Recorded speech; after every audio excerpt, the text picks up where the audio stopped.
بسم الله الرحمن الرحيم والحمد لله رب العالمين وصلى الله على محمد وآل بيته الطيبين الطاهرين.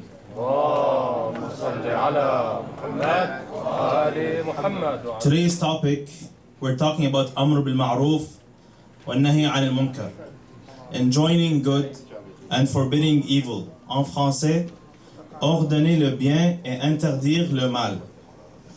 It is wajib for all of us. Everyone here has to do Amr bil Ma'ruf wa Nahi anil Munkar. There are two types of wajib that we have. Wajib kifai and wajib aini. Wajib kifai is a collective obligation. That means everybody has to do it. But when somebody does it, the others, they don't have to do it anymore. For example, if someone walks in and says Assalamu alaikum, everybody has to say Wa alaikum assalam. But if one person says Wa alaikum assalam, the others, they don't have to say it anymore. But if nobody says it, everybody gets a sin. One other example, if a Muslim dies, everybody has to wash their body and bury it. If nobody does it, it's a sin on everybody. But if somebody wash the body and bury the body, then everybody else is okay. That's wajib kifai. Wajib aini, it means it's an individual obligation. Each person has to do it. For example, prayer, salat, siyam, fasting. Every person has to do prayer and fasting regardless of the next person. Even if he prays and he fasts, I still have to pray and fast. Also, Amr bil Ma'ruf and Nahi al Munkar is wajib aini. Everybody has to do it. I can't say, oh, my friend is listening to music. Oh, for sure somebody told him not to listen to music. Oh, for sure he knows music is haram. No, I have to tell him, music is haram. Don't listen to music. There are 5 conditions for Amr bil Ma'ruf and Nahi al Munkar to become wajib. First condition is that you have to know the rules. You have to know what you're talking about. You can't go to anybody and say, this is haram, this sounds haram, this is haram, and then you don't know what you're talking about. If you want to talk to people, you have to know the rules. If you see someone doing something, maybe it's haram, you have to go read about it. Ask your alim, check the Islamic laws. Is this haram? Yes? No? Then you can go tell him. You can't just say, oh, I think this is haram, don't do it. No, you have to know what you're talking about. Second condition is that you think it will have an effect on the person. If you talk to the person and it has a small effect, even if it's 1%, you should talk to him. If you talk to the person and 0%, no effect at all, you don't have to talk to him. But even if it's a small effect, then you should talk to him. Even if it's 1%. You talk to him today, my friend, don't listen to music. Somebody else, 1% from here, 2% from there, 5%. After a few months, this guy, he's at 100%. He says, okay, you keep repeating to me, don't listen to music. I think I'm convinced. Thank you, jazakumullah khair. I stopped listening to music. Alhamdulillah. Third condition is that you see that the person, he's still continuing to do the haram. It's not something he did long time ago. Maybe he wasn't praying 5 years ago, and then now he's praying, and you come and say, excuse me, I know you're praying now, but 5 years ago you didn't pray. You know this is so haram and you shouldn't do this, but he's praying now, so it doesn't make sense. So you have to see he's still doing the haram. He's still continuing to do the haram. Then you talk to him.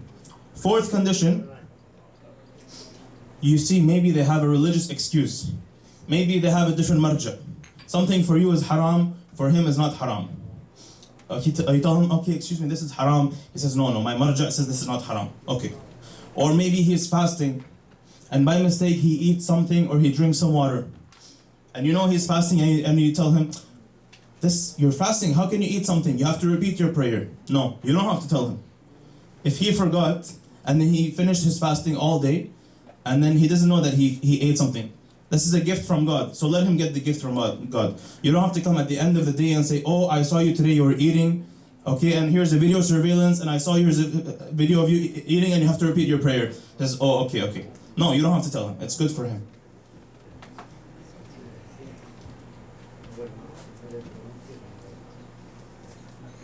Sorry. And the fifth condition, and it's an important one, you must not be in danger of harming yourself, your reputation, or your wealth nor that of other Muslims. Sometimes somebody, he's so passionate, he says, I want to do Amr bil Ma'ruf Nahy al Munkar, and he talks and he's loud, but then his words affect other Muslims. Somebody gets angry and then they go attack other Muslims. This is wrong. You can't go to, for example, Saddam Hussein and tell him, you have to stop killing people. This is wrong. He's gonna kill you and he's gonna kill your family, and he's not gonna stop killing people. So there's no effect and you're harming yourself. So you're not supposed to do that. But there are exceptions. For example, Imam Hussein alayhi salam against Yazid.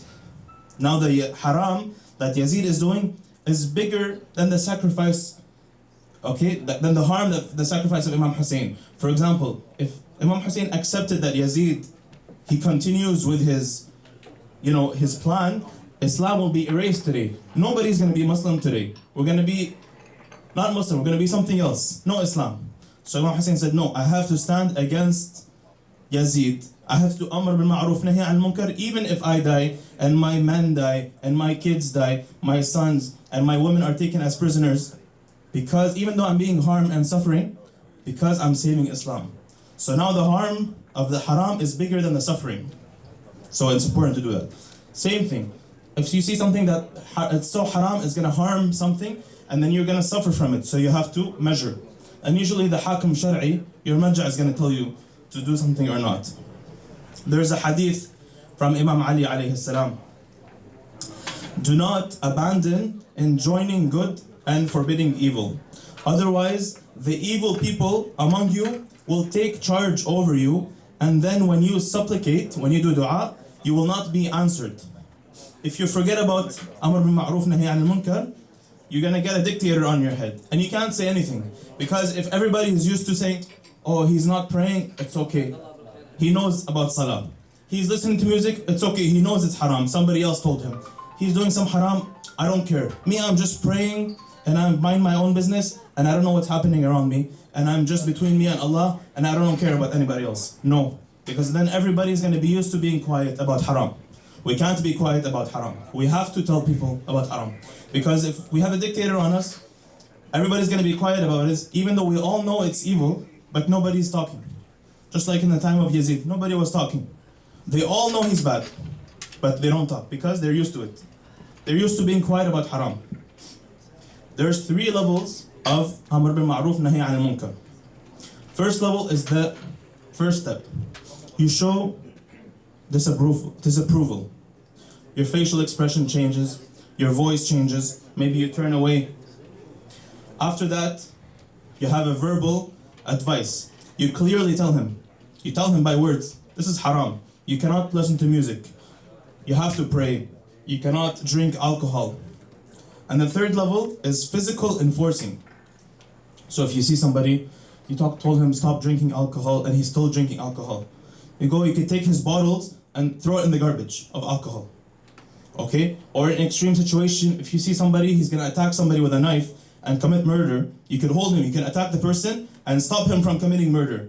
So you did Amr bil Ma'ruf and Nahy al Munkar, and you stopped him from doing a haram, of killing somebody else.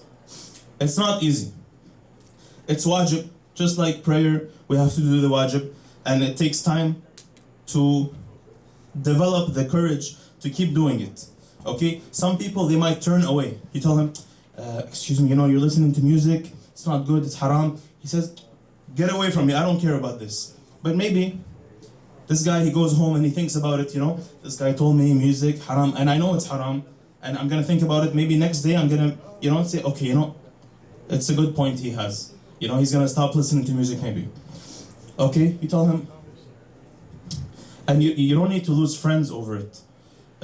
Unless they're bad friends. Sometimes you have a bad friend from high school, you see he's going down a bad path, stop praying, music, he's going out with bad people, and you tell him, what are you doing? You're not praying, you're listening to music. He says, I don't care, forget about it.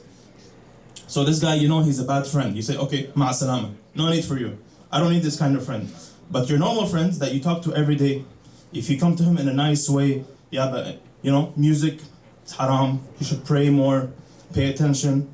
Instead of listening to music, you could, for example, listen to Quran, du'as, latmiyat. Maybe it's a better alternative, you get thawab. And finally, for makruh and mustahab, it's not obligatory, it's not an obligation to do أمر بالمعروف والنهي عن المنكر, it's only مستحب. So thank you very much. Don't forget me from your prayers. صلوا على محمد وآل محمد. اللهم صل على محمد وآل محمد.